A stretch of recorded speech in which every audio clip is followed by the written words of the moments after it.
Alright, so the problem I'm seeing right now, and I'm not even sure if it's a problem or not, coming off the throttle from any high level of rev, or even actually a moderate level of rev, I'm starting to hear some ticking noises inside as the engine pushes itself back down to idle.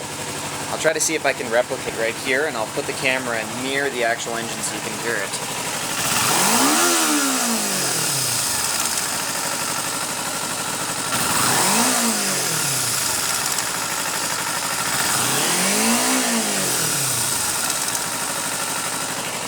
You can see a little bit of it right there. It's a lot louder, I find, when I'm actually moving. So basically it's just like a tick tick tick tick tick tick as soon as it gets toward the bottom of the rev range. Thanks for that.